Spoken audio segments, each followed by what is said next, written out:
কারণ হাসরের ময়দানে সবাই এনফসি এনফসি এনফসি বলবে, সমস্ত নবীরাই। একমাত্র আমাদের নবী করিম সাল্লাল্লাহু আলাইহি সাল্লাম উনি বলবেন ইয়া উম্মতি ইয়া উম্মতি ইয়া উম্মতি। কারণ সব নবী রাসূলই কম বেশি হঠাৎ অজ্ঞতা অনুসারে আর শয়তানের ধোঁকায় হোক একবার মিস্টেক করে ফেলেছে, ভুল করে ফেলেছে। সেই জন্য সবাই এনফসি এনফসি বলে। কাজেই আগামী দিনে আমাদেরকে সঠিকভাবে আমাদেরকে কি পথ চলতে হবে নাকি ভাইরা? নাকি তুমি তো খালি কও ঠিক ঠিক, কিন্তু তুমি নিজে তো ঠিকভাবে চলো না ভাই।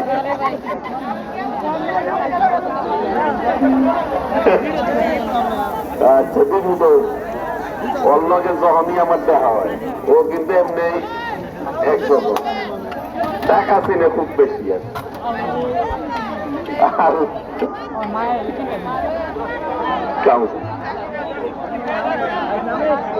2 মিনিটের তো আমাদের মেইন অতিথি ইতিমধ্যে চলে আসছে, উনি বিস্তারিত কথা বলবেন। আমি শুধু বলতে চাই আমরা আগামী দিনে 12 ফেব্রুয়ারি একটা নির্বাচন হবে। সেই নির্বাচনের মধ্য দিয়ে একটি সরকার হবে। সেই সরকারটা আপনারা কিরকম দেখতে চান?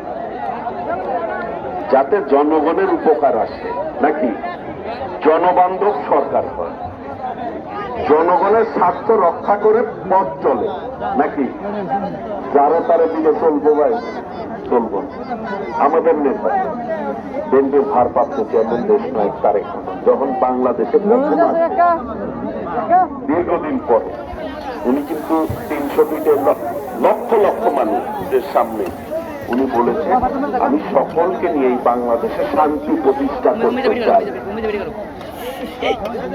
মানুষ তাই চায়, দুবেলা দুমুঠো খেয়ে শান্তিতে ঘরে ঘুমাইতে চায়। মানুষ সন্ত্রাস চায় না, চাঁদাবাজি চায় না, কিশোর গ্যাং হোক চায় না, মাদক মুক্ত সমাজ চায়, নিরাপদ টাঙ্গাইল চায় সবাই, নাকি দাওরা? এটাই হচ্ছে মানুষের প্রত্যাশা। সেইটা আমাদের দল হিসাবে, একটি সরকার হিসাবে সেইটা পরিবেশ তৈরি করার দায়িত্ব হচ্ছে কার? সরকারের না? সদ ইচ্ছা থাকতে হবে, নাকি?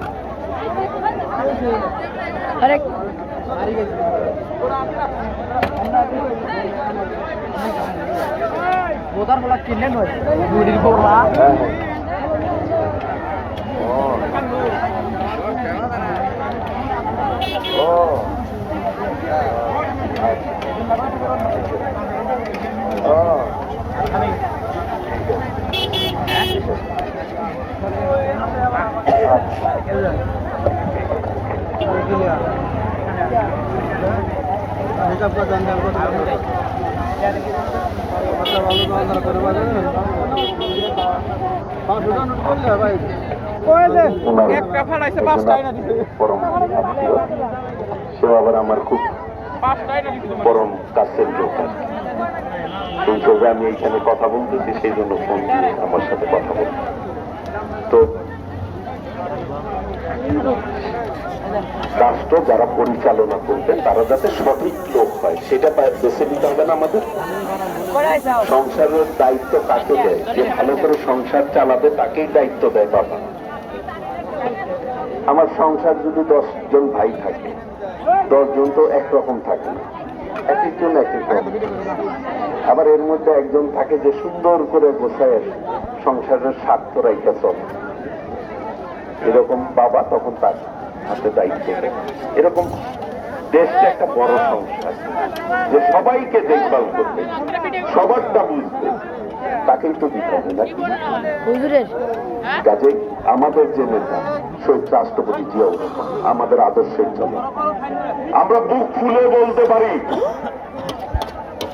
স্বাধীনতার মহান ঘোষক শহীদ রাষ্ট্রপতি জিয়াউর রহমান যিনি এই বাংলাদেশের সংবিধানে বিসমিল্লাহির রহমানির রহিম স্থাপন করেছেন, কয় মিনিট হচ্ছে?